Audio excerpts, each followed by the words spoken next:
Ativista, oportuno, transformador. O Festival Impacto pretende estabelecer-se como um evento de reflexão sobre diversos temas que estão a polarizar a nossa sociedade. Acreditamos que é na pluralidade que desenvolvemos uma sociedade mais participativa e equitativa e por isso oferecemos o palco a intervenientes tradicionais e não tradicionais, reunindo representantes de instituições, empresas, organismos de direitos humanos, universidades e sociedade civil. Nesta primeira edição abordamos o tema preconceito de uma forma abrangente e transversal, entendendo que o preconceito é uma opinião favorável ou desfavorável, formada antecipadamente sem fundamento sério ou análise crítica. Há uma linha que separa aquilo que vemos daquilo que é real. O preconceito afasta-nos ainda mais da realidade, atrasa-nos, distancia-nos uns dos outros.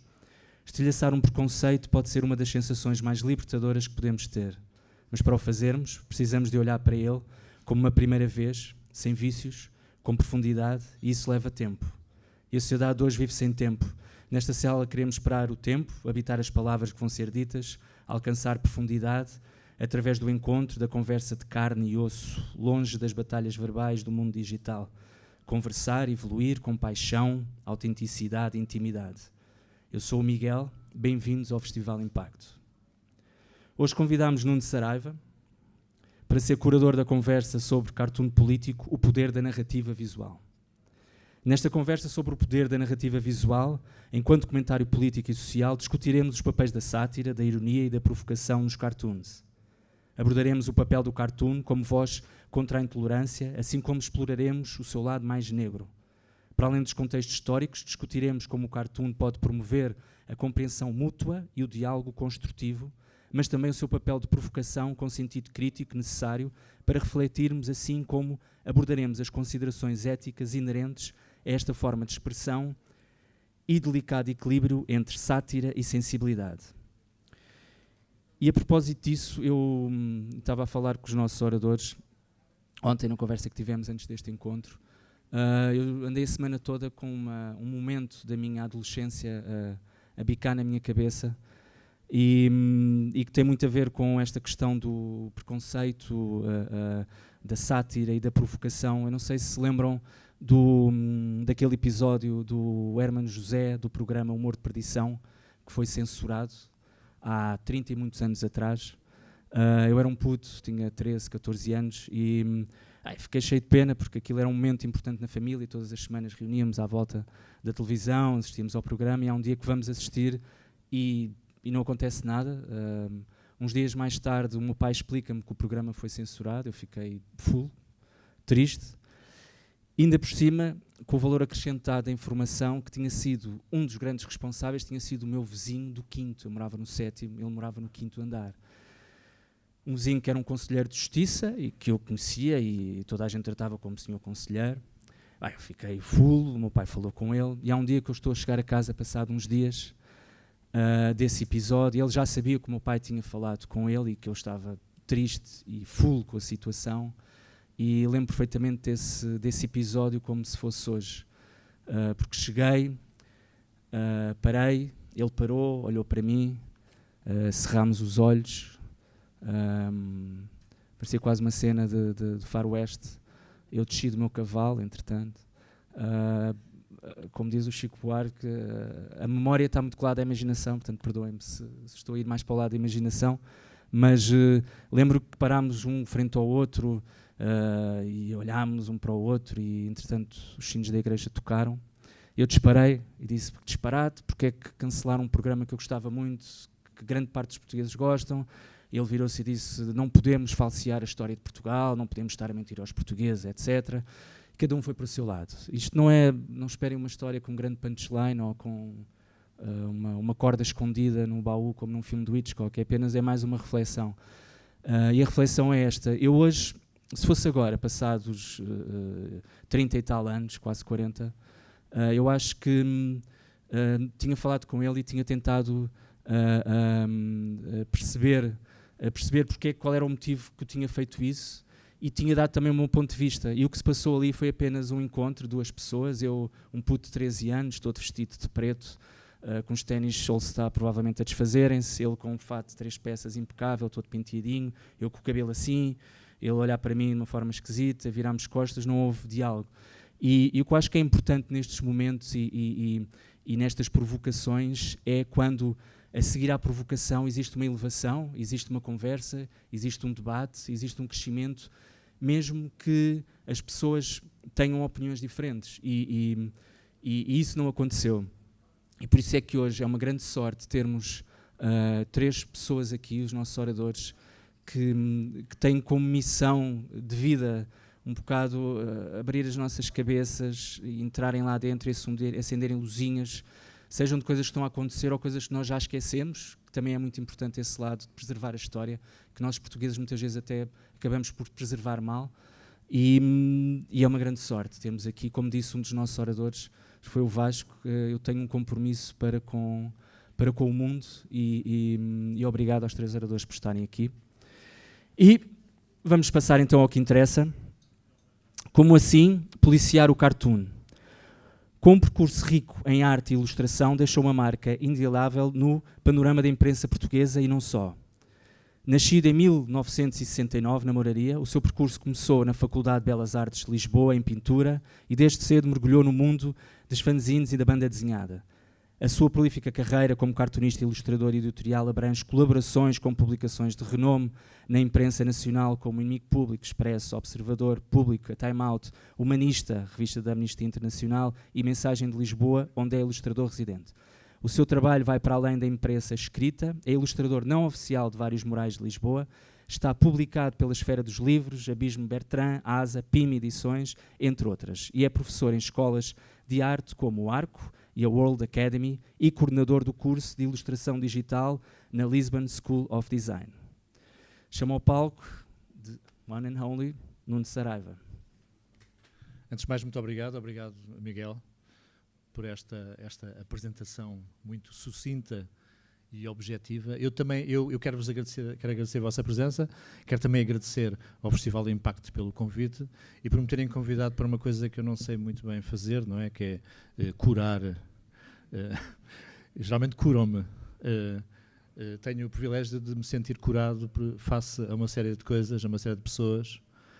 Portanto, nunca consegui compreender muito bem do ponto de vista das artes plásticas, o que é exatamente um curador. Bom, se curador significa também ir atrás dos afetos, eu, nesse caso, terei sido, espero, um bom curador ao convidar a Catarina Sobral e o Vasco Argal. Porquê? Porque foi-me pedido falar sobre cartoon e sobre episódios também de censura. E eu estou neste meio já há algum tempo, através do Inimigo Público. Tenho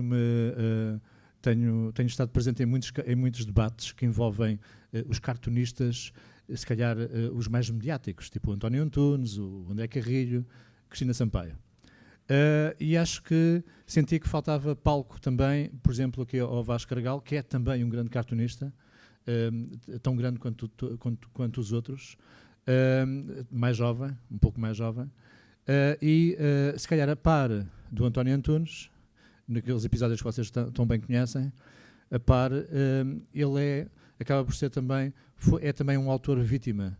Ele tem sido muito injustamente atacado por consequência dos seus trabalhos e também injustamente apelidado de nomes feios. Mas o Vasco depois irá contar dos seus episódios. E depois convidei a Catarina Sobral, Catarina, que é uma ilustradora que toda a gente conhece, que tem dado cartas, multipremiada no universo do infanto-juvenil, mas que o seu trabalho, se calhar o mais recente trabalho, é um trabalho muito de rua, muito ativista, é um trabalho que não só abraça causas como igualdade de género ou feminismo, mas também tem abraçado causas a favor da Palestina e denunciando os horrores da faixa de Gaza. Portanto, nesse sentido, convidei a Catarina e o Vasco e sinto-me muito, muito contente por o ter feito. Bom, eu venho aqui falar-vos do meu trabalho, de episódios que têm que ver também com como assim policiar o cartoon, mas não antes eu fui também desafiado a explicar mais ou menos o que é o cartoon, ou como é que o cartoon surge e qual o papel do cartoon nas nossas vidas. Ora, trago aqui um sem número de imagens, mas que eu vou passar um bocadinho a correr, também para não vos maçar muito, até porque isto não é uma aula, não é? Mas eu tenho o defeito, eu sou professor no Arco e na Lisbon School of Design, e então por defeito acabo por... vou acabar por vos dar uma grande seca, pronto. O cartoon não é uma coisa de hoje, não é uma coisa do advento do jornal, não é uma coisa do advento da comunicação social. O cartoon existe, é tão velho quanto nós. É tão antigo quanto o momento em que alguém se lembra de, se calhar, de fazer uma acusação ou de fazer lembrar algo a alguém. Trouxe aqui esta iluminura, que é uma iluminura medieval, que representa a morte, fazendo lembrar a uma princesa, a uma dama da corte, que também ela é igual a todos os outros. A ela também espera a morte. Portanto, isto não deixa de ser também, de certa forma, um cartoon classista, porque vai até a um determinado, uma determinada classe social e despe essa classe social. Não deixa de ser um cartoon político, de certa forma. E depois trago também esta imagem, que é uma imagem que eu acarinho muito, que acho muito, muito interessante, que é uma pedra que foi recentemente descoberta na Catedral de Notre-Dame, que mostra como um pedreiro resolveu caricaturizar o seu mestre de obras. E é uma coisa, pronto, é uma peça, é uma escultura, não é? Mas não deixa de ser também um cartoon político. É um cartoon em que o homem... depois daquilo tem um escrito atrás na pedra, que tem ali umas palavras feias sobre o mestre de obras, e então ele representa-o e não o representa de forma simpática. Também ele um cartoon político. E depois Arcimboldo, o Arquimboldo, também outro desenhador ou pintor de expressões bizarras, não é? Com fruta, com peixe, com livros... acabava também por fazer cartoon, acabava também por representar caricaturas. Leva-me a pensar que Arcimboldo talvez tenha sido um dos primeiros caricaturistas da história.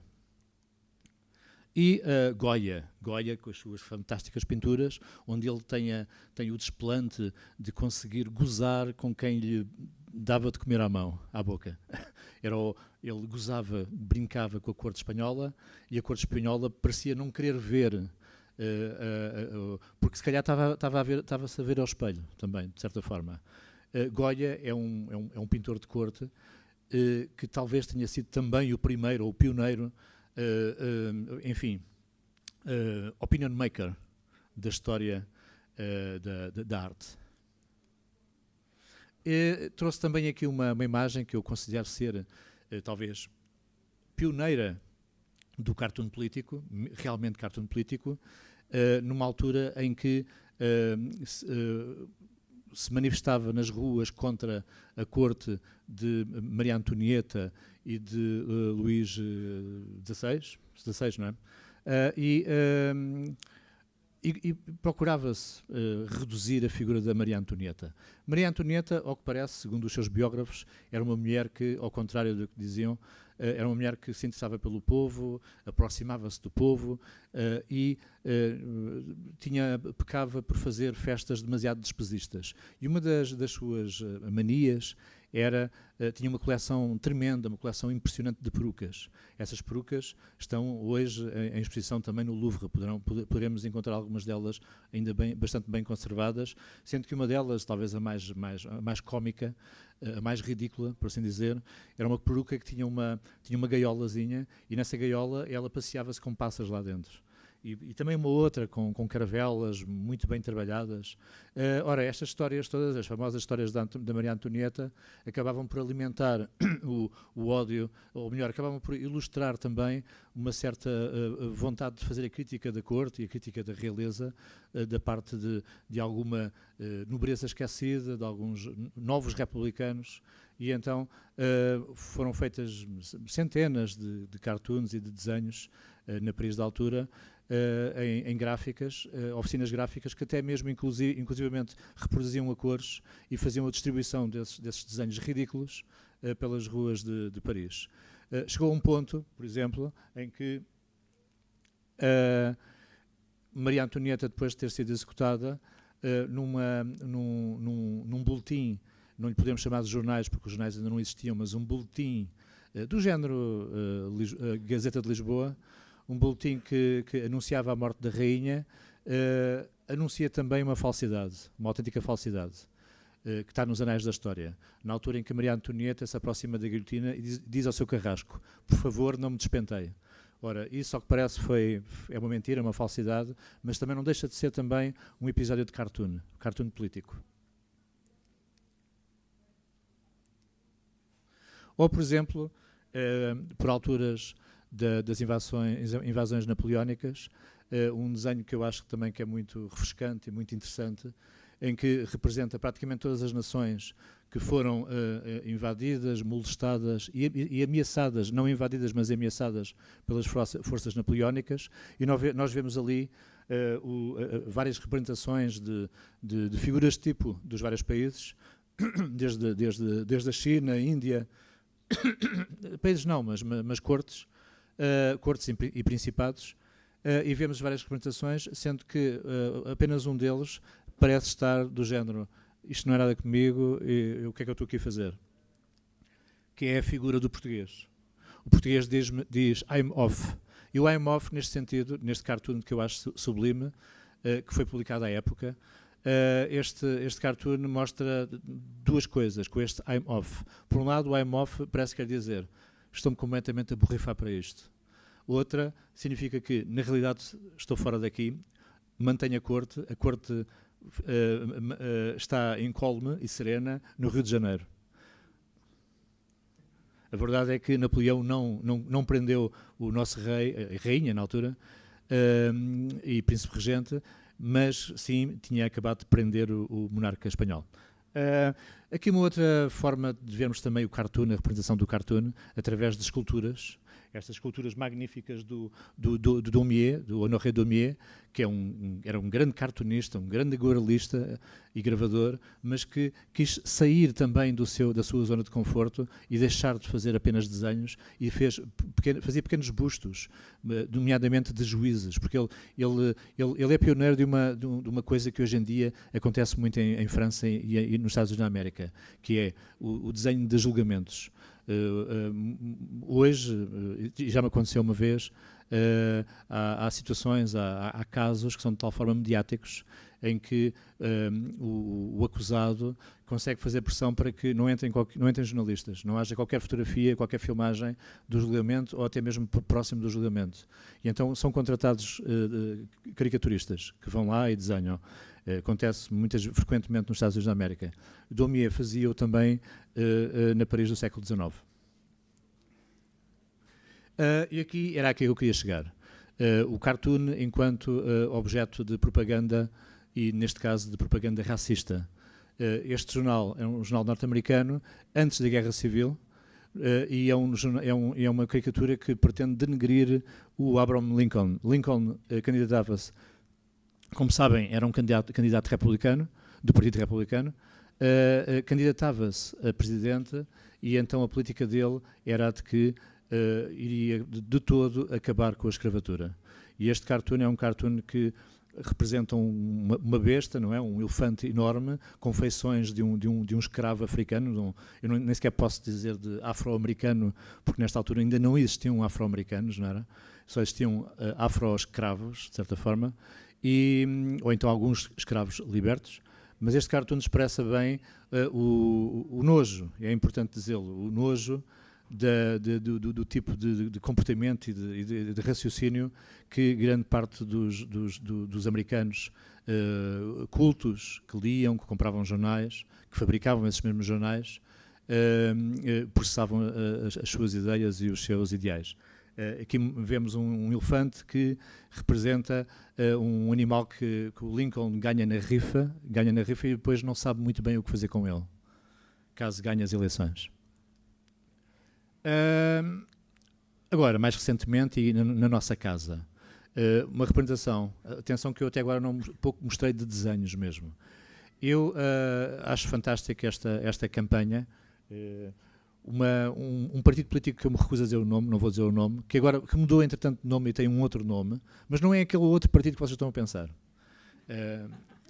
Consegue ser pior ainda. Este partido fez publicar fez anunciar um cartaz, outdoors enormes, que diziam basta de imigração. Então via-se um avião e então convidavam os portugueses a dar um chute nos imigrantes e basta de imigração. E então os Gato Fedorento, na altura, resolveram pagaram do seu dinheiro e colocaram um cartaz publicitário igual, com as mesmas cores, com as mesmas feições, muito cómico, muito bem disposto, em que vemos mais imigração. A melhor maneira de chatear estrangeiros é obrigá-los a viver em Portugal. Acaba por ser uma piada dupla, não é? É uma piada que está a gozar com os racistas, mas ao mesmo tempo também está a gozar connosco, não é? Com o facto deste nosso país muitas das vezes não é mesmo nada convidativo. Isto leva-me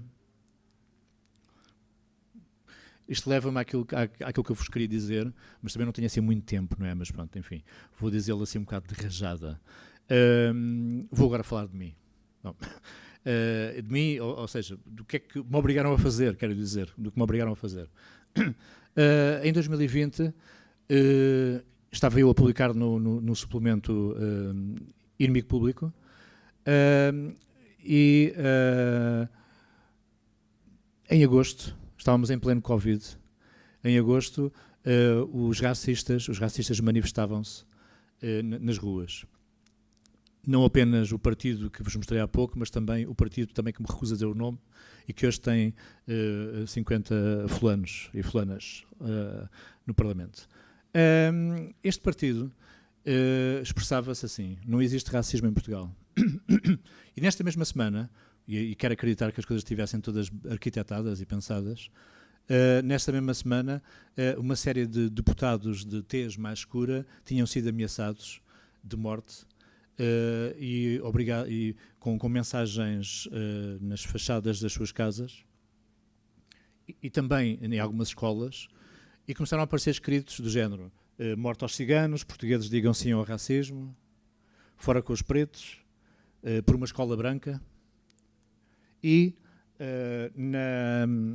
na sede do SOS Racismo... Eu ponto para onde? Ok. E na sede do SOS Racismo foi alvo de ataques de vândalos, guerra aos inimigos da minha terra. E alguns deputados afrodescendentes foram convidados a ir embora sob ameaça de morte. Isto aconteceu tudo na mesma semana. A polícia não se retratou, nada fez. Nada disso, aliás. E, numa, salvo erro, quarta-feira, ou terça-feira, eu devo apontar para onde? Para ali. Ok.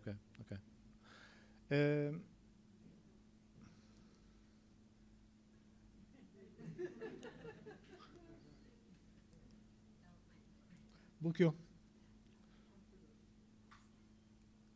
Ok. Para o portátil, não é? Mas não. Nada. Ok. Deve ter sido a reação. E então, nessa mesma semana, um grupo de indivíduos mascarados com umas máscaras terrificantes, terríveis, umas máscaras inexpressivas, brancas, e com tochas na mão, ao género Ku Klux Klan, cercaram à noite a sede do SOS Racismo e ficaram lá parados em silêncio. E a imagem era, digamos que, assustadora. Um jornalista do Expresso, que vivia muito próximo do SOS Racismo, apercebeu-se do que estava a acontecer e foi muito rapidamente e tirou algumas fotos. No momento em que estava a tirar as fotos, apercebeu-se que havia um grupo de PSPs, de agentes da PSP fardados, próximos, mas que nada faziam. Não interviram. Aproximaram-se, observaram aquilo e fingiram que nada, não era nada com eles. Coisa muito estranha, de facto. E o que vos estou a contar não é nada de novo, é sabido. Esse jornalista foi perguntar aos fulanos que lá estavam mascarados, que se recusaram a tirar a máscara, perguntou-lhes o que é que eles estavam lá a fazer. E eles disseram, nós estamos aqui em homenagem aos agentes da segurança, da ordem pública, caídos em serviço, mortos em serviço. E depois as chamas apagaram-se e foram embora. No dia... Obrigado. Nessa mesma noite, o Luís Pedro Nunes, diretor do Inimigo Público... bom. Nessa mesma noite, cá está, Os Indivíduos. Que isto dava um bom cartoon, não é? Isto não deixa de ser também um bom cartoon. Um mau cartoon. E nessa mesma noite, o diretor do Inimigo Público, Luís Pedro Nunes, liga-me e diz, olha, vamos avançar com um cartoon sobre esta situação. Eu estava na altura de férias, estava a jantar, e ele começou-me a falar nas tochas e tal, e eu perguntei-lhe, mas o quê? Um cartoon sobre aquelas festas sexuais, festas de sexo na comporta? Mas isso já passou. E ele disse, não, nada disso, um outro assunto, informa-te. E então eu fiquei aterrorizado, fiquei magoado também com as imagens e com o que aconteceu, e então resolvi fazer um cartoon que representava toda a sociedade que é, enfim, e dentro da sociedade, os racistas da nossa sociedade. Representei o hooligan, representei um apresentador de televisão de programas da manhã ou da tarde, que eu não digo quem é, não é preciso.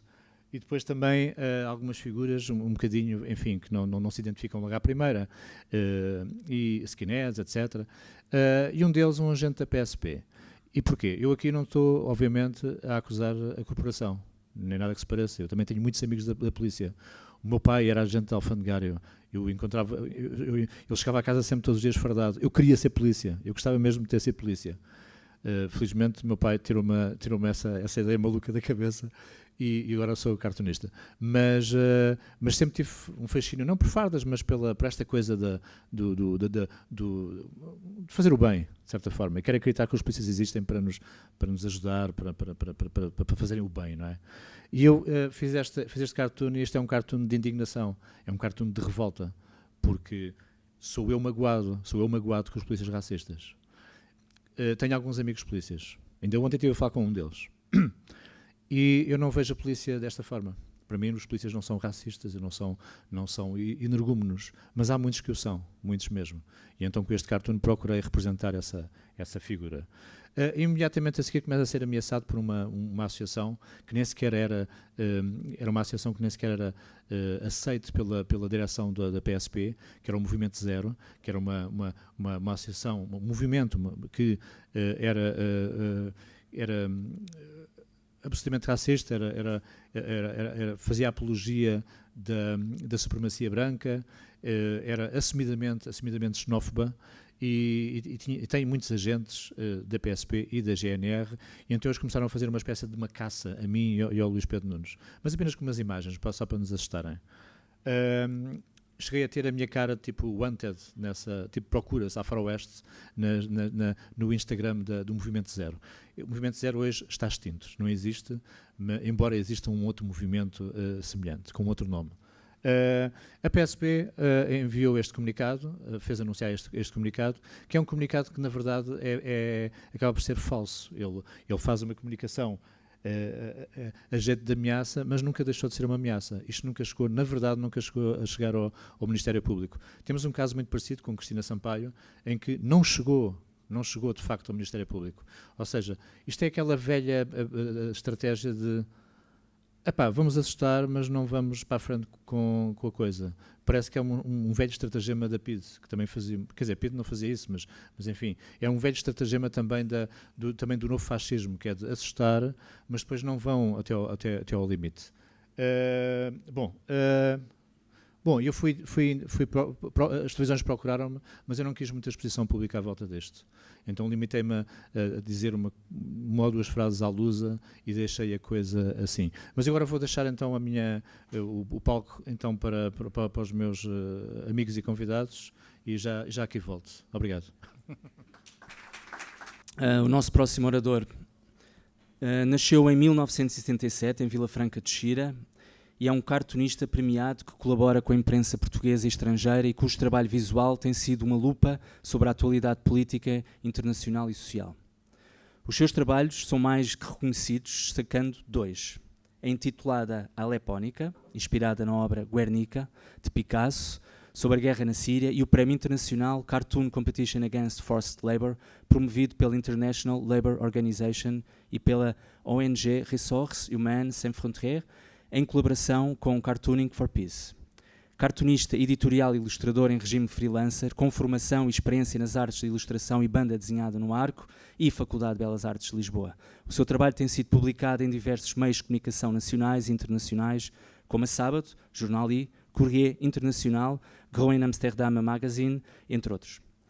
Membro da Associação Cartooning for Peace, colabora regularmente com o Cartoon Movement e participou em várias exposições e festivais em Portugal e no estrangeiro.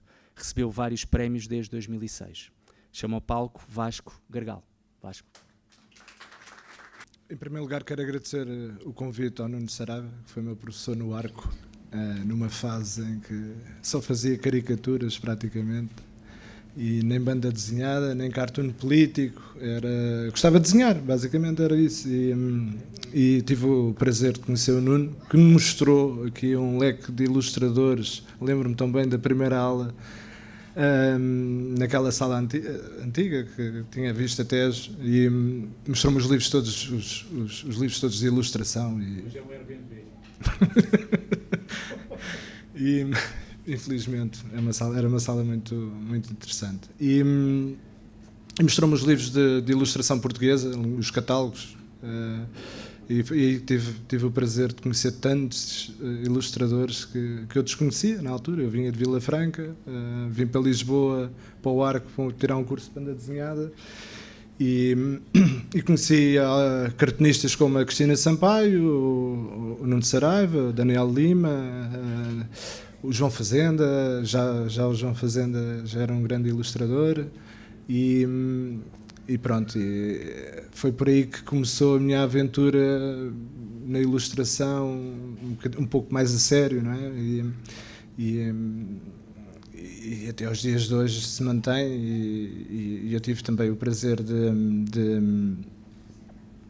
conhecer ilustradores e cartunistas, e nessa altura não fazia cartoon político, não tinha sequer um pensamento formado sobre a atualidade e conseguisse passar para o papel naquela altura. Sabia que gostava de exercer e de fazer cartoon político, mas estava muito longe de imaginar que hoje estaria aqui a convite do Nuno, e para mim é uma honra estar aqui e de ser convidada pelo meu professor. Será sempre o meu professor, embora sejamos colegas de profissão, mas tenho sempre o Nuno como o meu professor. Na altura foi o meu primeiro professor de ilustração e que conhecia tinta da China, porque eu nem sequer utilizava tinta da China, era tudo a lápis de cor, era aguarelas e não sei o quê. E depois conheci realmente a famosa caneta, que ainda hoje utilizo no meu trabalho. Pronto, se calhar a caneta vem aqui um passar testemunho com este comando. E quero agradecer também à Catarina. Para mim é um privilégio estar também presente neste painel com a Catarina, que a Catarina também fez parte de um curso de mestrado de ilustração artística, em que fomos colegas de trabalho, onde eu conheci o trabalho da Catarina, e o trabalho da Catarina é simplesmente fabuloso, e tive logo na altura o prazer de ver as primeiras ilustrações de alguns livros que a Catarina acabou por ser premiada, e mesmo as primeiras publicações dos livros infantis, e eu assisti muito ao processo de construção, de ilustração e de tudo o que envolvia um livro infantil, e que a técnica que a Catarina utilizava era simplesmente diferente de todos nós, e isso marcou-me bastante também, porque tive o privilégio de tê-la como minha colega. Agora, passando aqui um pouco, eu não trago muitas imagens, eu trago 3 cartoons que me marcaram o meu trabalho de alguma forma, e marcaram mais pela negativa. Eu não trago aqui os... Não é pela negativa, porque um deles até também ganhou uma menção honrosa no European Cartoon Award, sensivelmente há 2 anos, mas que também teve aqui alguma polémica e que gerou aqui alguma controvérsia. E trago outro que foi muito, muito polémico, e tive outro mais relacionado com a política nacional, que também teve assim os seus comentários e as suas... para mim há um momento, tanto no meu trabalho, como que é os atentados a Charlie Hebdo, ao jornal satírico, em 2015. Eu nessa altura ainda estava, não fazia cartoons, não publicava sequer na imprensa nacional nem internacional, andava assim meio, não era perdido, mas andava a tentar procurar publicações e de alguma forma ganhar a vida a fazer bonecos, não é?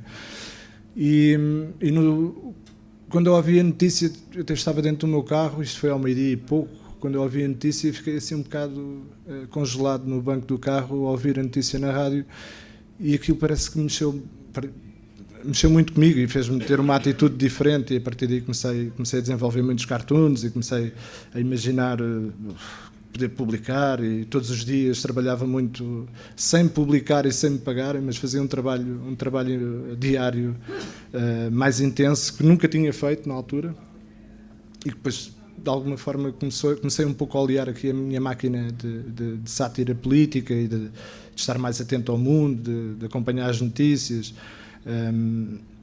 E esse momento marcou-me, e acho que marcou a todos nós, que tudo o que aconteceu, a morte dos cartunistas, um atentado à liberdade de expressão,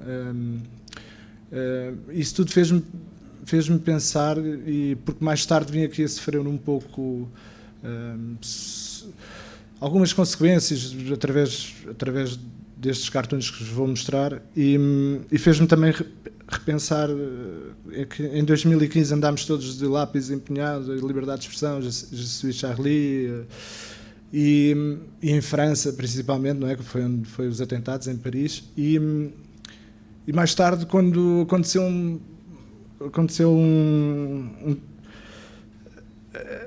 aconteceu aqui esta polémica de um cartoon que eu fiz, que é o crematório, que eu vos vou mostrar.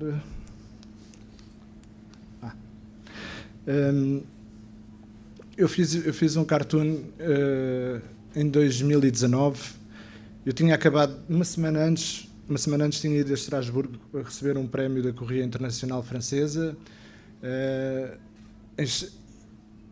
em que eu lembro-me, no dia da entrega do prémio, eles fizeram uma mostra de um trabalho do António, que é o cão de guia do Trump, com o Benjamin Netanyahu, e ele estava na sala, estávamos na cerimónia de entrega do prémio, e há um cartunista suíço que leva o cartoon do António para a sala e começa a condicionar muito o cartoon e a apontar o dedo a símbolos religiosos, e que os cartunistas deviam ter cuidado e que não se podia fazer aquilo, e pronto.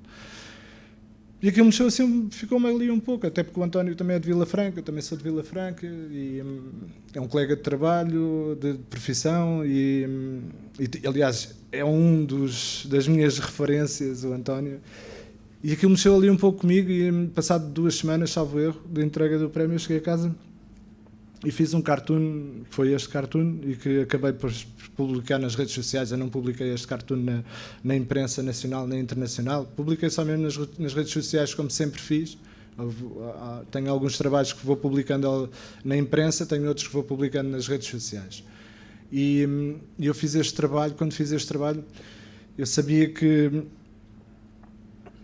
quando terminei, que sabia que era um cartoon forte, que era um cartoon que ia mexer, e que sabia que poderia, sei lá, provocar algo que que eu não desejava muito que acontecesse, mas assim que fiz o Enter, parecia que estava a carregar no botão de uma bomba atómica, até me encolhi, assim, e agora é que vai ser? E foi um pouco assim. E eu publiquei no Twitter, no Facebook e no Instagram. Pronto. E curiosamente foi na semana que se celebrava, entre aspas, fazia o aniversário das vítimas do Holocausto. E aquilo explodiu, assim, aquilo pegou fogo assim, em 3 segundos no Twitter, então foi rapidíssimo, e que comecei a sofrer ameaças, quase, isto eu já contei ao Nuno, e contei também à Catarina e ao Miguel, na última sessão, que recebia mensagens no Twitter ao segundo. Eu não estou a exagerar, para não dizer milésimo de segundo, havia alturas que aquilo... Tive uma semana em que o meu telefone não parava de receber ameaças de morte, sei lá, até recebi um e-mail a dizer que tinha que ir responder no Tribunal da Haia, por comunidades judaicas fizeram pressão sobre os diretores dos jornais onde eu trabalho regularmente, a Revista Sábado e o Correio da Manhã, fizeram pressão, entupiram. Há um dia que eu acordo com o telefonema da Catarina da Sábado a dizer: olha, Vasco, não sei se estás a par, mas acabámos de ter aqui as nossas caixas de e-mail todas entupidas, a querer o teu despedimento.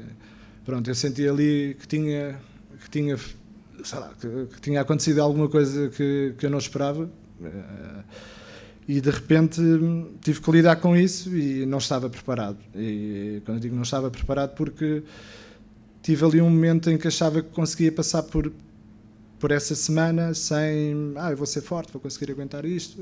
Tive o apoio dos jornais e das revistas onde eu publico, os diretores, que me manteram o meu espaço nos jornais, a minha folha branca que eu tenho todas as semanas, tanto na Revista Sábado como no jornal na revista do Correio da Manhã. E isso para mim foi ali uma lufada de ar fresco num momento em que estava a sentir muita pressão e que estava a mexer comigo. Mas em França, onde eu publicava regularmente com a Courrier Internacional Francesa, onde eu fazia 3 a 4 primeiras páginas por ano e muitos cartoons para o miolo da revista, e era uma publicação internacional de referência e não só, e que o meu trabalho acabava por aparecer na imprensa internacional, tive consequências. E o diretor de arte da Courrier, que me tinha entregue um prémio há 2 semanas atrás, quis-me retirar o prémio, mandou-me um e-mail a dizer que tínhamos ficado por ali e que desde esse momento que deixei de publicar na Courrier Internacional Francesa até aos dias de hoje. Fui mesmo banido, assim, para não falar que depois tive, sei lá, recebi, para além das ameaças, tive o embaixador de Israel, aqui em Portugal, que escreveu um artigo no Diário de Notícias.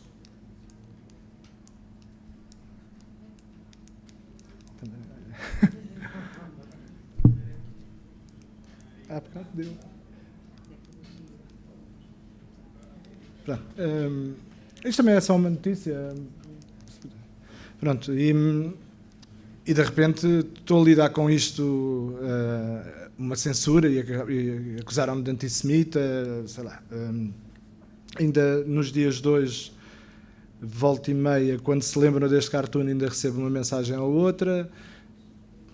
E eu tinha algumas fotografias do meu filho nas redes sociais, e tive que retirá-las porque recebi muitas ameaças nas fotografias dele, principalmente quando queriam me ameaçar, iam às fotografias do meu filho e deixavam lá os comentários menos próprios, e ouvi de tudo, pronto. E isso faz parte, quando eu digo, eu até houve o meu tema, ou o meu slogan, ou o meu mote de estar aqui era fazemos riscos, corremos riscos, e é um pouco por aí. O facto de nós, por vezes, agarrarmos aqui em temas muito delicados e assuntos tabus, assuntos que normalmente... Obrigado.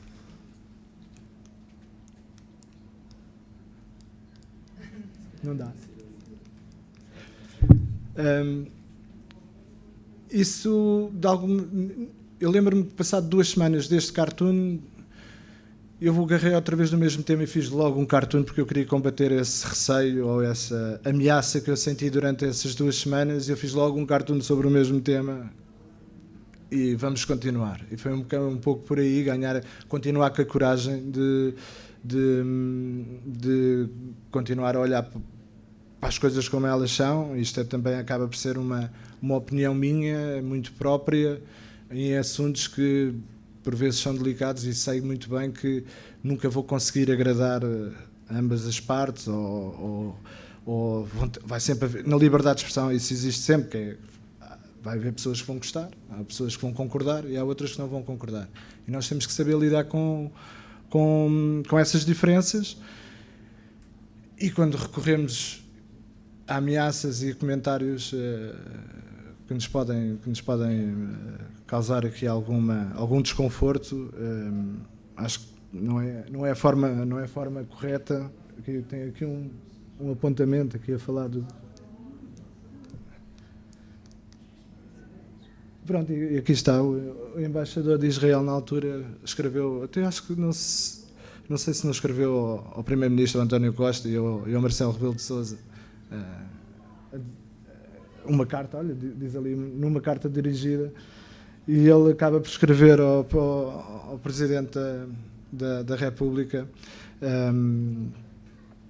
a acusar-me de antissemita, chamou-me de tudo. Eu li a notícia e fiquei assim, até utilizou nomes durante a notícia que eu fiquei chocado. Pronto, eu vou aqui avançar para... Pronto, aqui fiz aqui um cartoon sobre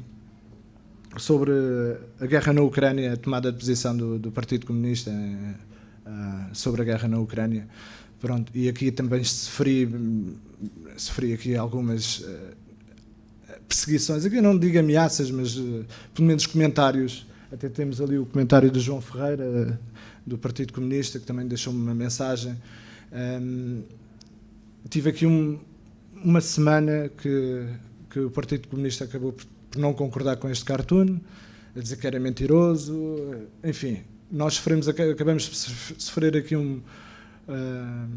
algumas represálias e alguns comentários. As redes sociais hoje em dia também é uma ferramenta que nos ajuda a promover o nosso trabalho e a mostrar o nosso trabalho, mas depois também tem este lado que eu no início não sabia muito bem lidar com isso, mas depois fui-me habituando, em que vais sempre ouvir críticas boas, críticas menos boas, vais ser perseguido, ou vão-te chamar nomes, esse tipo de coisas. Pronto, eu hoje em dia já não ligo e continuo a fazer o meu trabalho como sempre fiz e a olhar para as coisas da mesma forma. Se eu, até mesmo no trabalho do crematório, que podia ter sido ali um momento e que me deixou algumas marcas, eu achava que não, mas mexeu um pouco comigo, até mesmo tive consequências a nível profissional, internacional, e isso mexeu um pouco comigo, mas eu não deixo de continuar a ter um pensamento livre e de olhar para uma folha branca ou para um tema da atualidade ou sobre uma guerra, seja o que for, e ter o meu lado humano presente e continuar a lutar por essa verdade ou por um princípio meu que eu tento preservar. Tenho aqui outro último cartoon para terminar, que também tive católicos atrás de mim, não é? Isto é sobre os abusos na igreja e é um cartoon provocador, como se pode ver, e eu acho que o cartoon também, se não for provocador, não faz sentido. Tem que provocar, tem que agitar, tem que desconstruir muros que nós às vezes construímos nas nossas mentes e lá está, e quebrar esses preconceitos, não é? Por vezes eu tenho noção de que tento levar ali a provocação ao máximo, mas acho que faz todo o sentido que eu trabalho neste sentido. Nem sempre consigo ser tão provocador como este cartoon ou como outros que mostrei anteriormente. Esse é um trabalho diário e tenho semanas que tento chegar a manter este patamar e nem sempre consigo. Mas depende também das notícias, depende da inspiração, depende daqui de uma série de coisas que me faz viver o meu trabalho de cartoon político. Pronto, quero agradecer a todos e obrigado. Cartoons mal feitos ou mentirosos? A nossa próxima oradora é ilustradora e designer gráfica, estudou design na Universidade de Aveiro e fez um mestrado em ilustração no Instituto Superior de Educação e Ciências. Colabora regularmente como ilustradora para a imprensa, discos e cartazes. Recebeu o Prémio Internacional de Ilustração da prestigiada Feira de Bolonha em 2014 e a menção especial do Prémio Nacional de Ilustração em 2017. Faz direção de arte em teatro e cinema, de animação e produziu o programa de rádio Contraponto. Publicou já 6 livros na coleção Orfeu Mini, entre os quais Greve e a Chimpa, eleito o melhor livro infantil-juvenil pela Sociedade Portuguesa de Autores. Chama ao palco Catarina Sobral.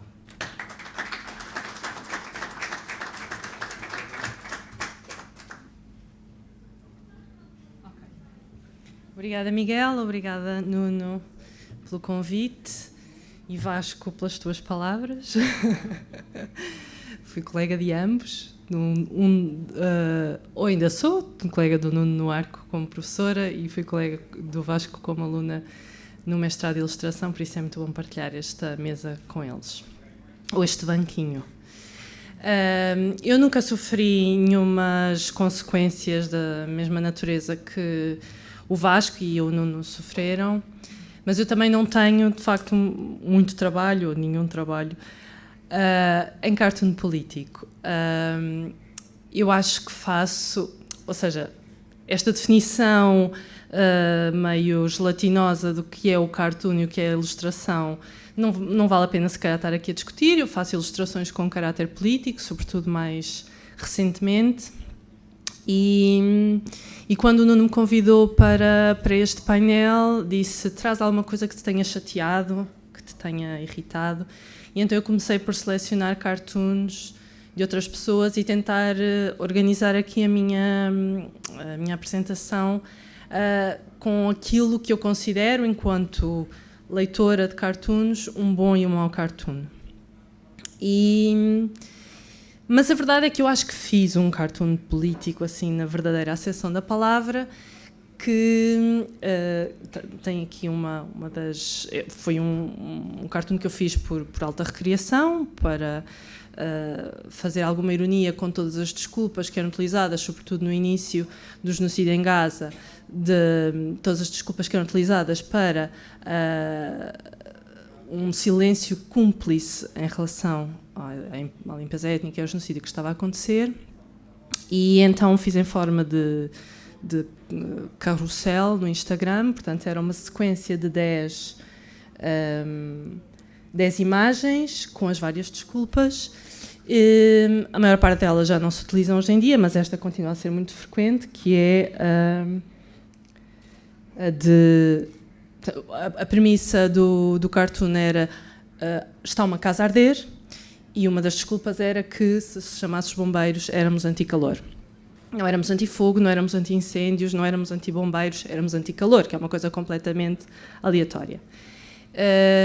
Portanto, obviamente que isto é uma referência ao antissemitismo, de que o Vasco também já foi acusado, e que está nas bocas da maior parte dos líderes internacionais que continuam a defender Israel.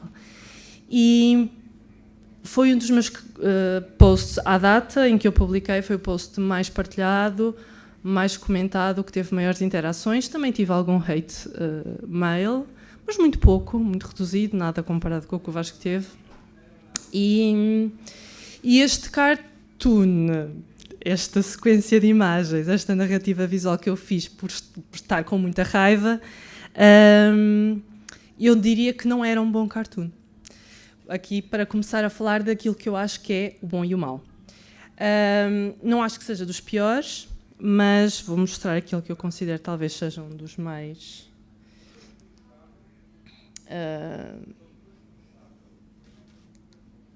um dos menos interessantes, que foi um cartoon publicado pela Amy Schumer também em outubro, e quero partir deste para explicar então quais seriam, porque é que eu chamei a esta apresentação cartoons mal feitos ou mentirosos.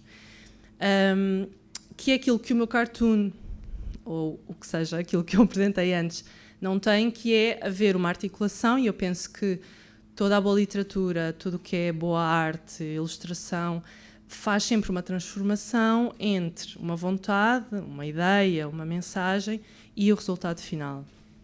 Eu até acho que a ideia e a mensagem já faz parte desta transformação, por isso gosto mais da palavra vontade. Portanto, faz essa transformação a uma articulação qualquer, a uma elaboração, e isso é feito através de metáforas, através de utilizar um dispositivo da cultura popular, qualquer coisa para que a voz do artista também esteja presente. E neste, isso não existe. Este cartoon podia ser explicado verbalmente. Há uma série de pessoas com estes cartazes, e nos cartazes leem-se estas frases. Portanto, não há articulação nenhuma, é um desenho que nem sequer tira partido também da ferramenta do desenho, e essa segunda característica, que é não ter... e nós, enquanto ilustradores cartunistas, somos as pessoas que melhor se conseguem exprimir através dessa ferramenta, portanto, não fazer uso dela também faz com que seja uma imagem coxa, e eu acho que é isso que acontece na minha proposta anterior. Porque também se poderia explicar só por texto, são vários personagens que vão entrando em cena e vão dizendo estas desculpas. O segundo motivo que me fez ficar muito chateada com esta imagem foi ser carregado de mentiras, né? Portanto, as pessoas que defendiam a libertação da Palestina nunca estariam a defender estas ideias, algumas das quais também veio-se a provar que não aconteceram. E o terceiro motivo é não haver uma marca autoral. Portanto, este cartoon também não mostra uma linguagem gráfica particular, identificar de um autor, é bastante comercial, tem uma representação bastante típica, então é o terceiro motivo pelo qual eu acho que não é um bom cartoon. Este aqui,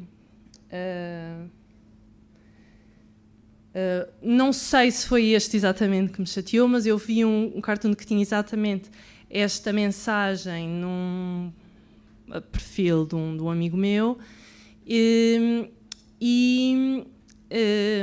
quando fui procurar para esta apresentação encontrei vários desta natureza, portanto não sei se era este ou se era outro, mas isso corrobora aquela terceira característica que eu estava a falar há bocadinho, que é de não haver uma autoria na linguagem gráfica que se utiliza neste cartoon. Portanto, é uma linguagem bastante comercial, não tem um vocabulário autoral, pronto, e por isso também não é um cartoon que me interesse.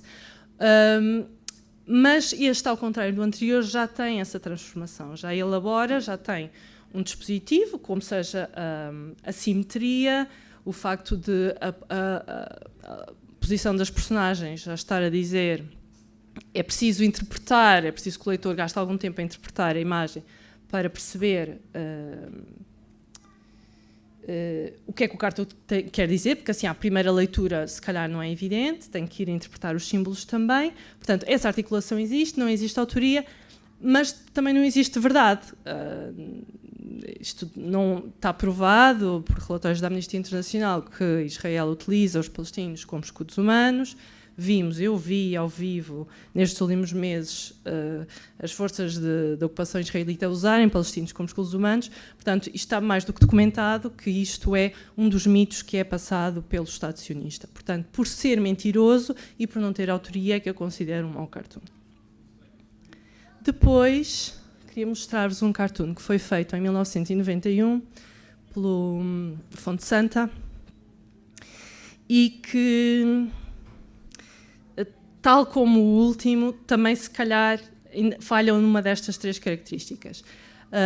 Ele representa um judeu ortodoxo com um símbolo judaico que também se confunde com uma foice de um satanás, vários palestinos mortos no fundo, casas em chamas. Ele tem também uma arma, tem um ar muito assustador, e este cartoon na altura foi publicado no jornal O Combate. Depois o jornal pediu desculpas porque acusaram também o Fonte Santa de antissemitismo e o jornal disse que iria retirar, etc. Pronto. A autoria acho que é um bom cartoon, tem um traço muito identitário, um vocabulário 100% autoral. Haver esta coisa da transformação, da elaboração da mensagem também existe, porque ele procurou, através de vários símbolos e da própria composição e da expressão das personagens, mostrar a ideia que não é tão linear como aquela primeira nível 0 dos cartazes. Agora, o que ele, se calhar, peca é na representação de um sionista, porque ele usa um judeu ortodoxo para representar o Estado de Israel. E nós temos visto, nos últimos meses, que a grande maioria dos judeus ortodoxos estão contra o que está a acontecer em Gaza, que se manifestam pela paz, que se manifestam pela libertação da Palestina, que são, inclusivamente, aliás, a própria religião judaica é contra a formação de um Estado de Israel nos territórios da Palestina histórica, porque, de acordo com a religião judaica, os judeus não podem voltar à Terra Santa antes do regresso do Messias. E ninguém acha que o Theodor Herzl ou o David Ben-Gurion eram o Messias. Portanto, a maior parte dos ortodoxos não apoia a formação do Estado israelita naquele território. E, por isso, esta simbologia que ele usa é, não direi mentirosa, mas, se calhar, teve demasiada liberdade na utilização da figura do judeu ortodoxo. Também há muitos que não sabem o que se passa do outro lado do muro da Cisjordânia, também há muitos que estão nas tintas para o que está a acontecer, mas não é a maioria. Então, esta dificuldade, que se calhar o Vasco também sentiu no cartoon do crematório, quando colocou a estrela de David no braço do Bibi Netanyahu, se calhar foi o que o Fonte Santa também sentiu aqui, é que Israel usa muito a simbologia da religião judaica e isso torna difícil depois representar o Estado de Israel. Portanto, há sempre uma confusão de símbolos. E agora venho falar do outro ponto, que é a questão da simbologia, que eu, quando estou a dar aulas e os meus alunos desenham corações, ou símbolos do euro, ou símbolos musicais, eu digo assim, não, nós somos as pessoas mais especializadas no desenho, se calhar conseguimos comunicar isso, o amor, o dinheiro, a música, através de coisas que não sejam símbolos. Porque símbolos é um código que está partilhado, e então é uma bengala. Mas às vezes não é possível, e então com Israel torna-se mesmo difícil, porque a bandeira de Israel também se confunde, também tem a estrela de David. Então ainda trouxe este exemplo que não tem a utilização de nenhum desses símbolos, portanto consegue a eficácia naqueles 3 valores que eu falei, da autoria, da articulação entre uma vontade e a imagem, e também da veracidade dos factos. Aliás, um cartoon que prima pela utilização do mínimo possível de meios, são 2 cores, é um lápis e meia dúzia de palavras que estão exatamente ao serviço daquela ideia. E 2 exemplos de cartoons em que usam simbologia, mas de uma forma tão rigorosa e tão certeira que, para mim, eram necessários que lá estivessem. Este é um cartoon do Oliver Jeffers, em que usa a América na forma do revólver, que encaixa perfeitamente, e o próprio texto, que às vezes não é necessário, aqui faz a forma do fumo. E este do João Fazenda, que tem uma bandeira no barco que passa ao largo de todos os migrantes afogados no Mediterrâneo, e essa bandeira é a bandeira da União Europeia. Portanto, esta camada ele não alcançaria se não usasse a bandeira.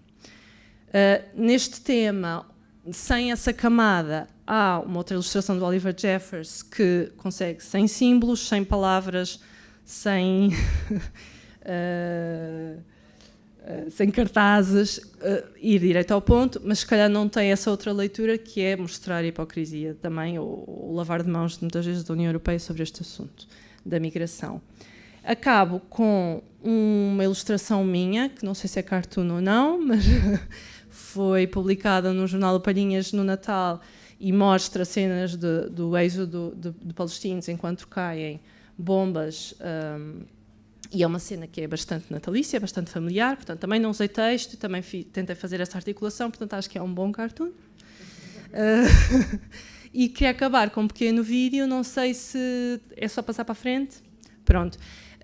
Convido-vos a ouvirem, está lá no meu Instagram se quiserem, aqui vai sem som, mas é um vídeo que eu fiz uma pequena animação de 30 segundos para um videoclipe, portanto se calhar também não é cartoon, mas as esculturas também são, portanto se calhar também é, por isso vamos deixar isto, em que eu estou a falar também desta questão do conflito ou da guerra que está a acontecer em Gaza, e tentei representar a Palestina e Israel sem usar bandeiras, sem usar as formas dos países, e através de outras simbologias que, entretanto, vim a aprender ao longo destes meses, como sejam os morangos, as melancias, o ramadão,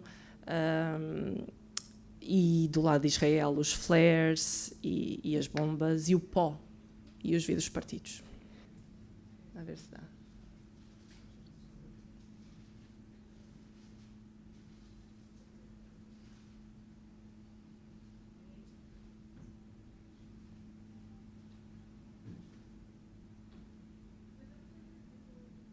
E o bordado palestino também.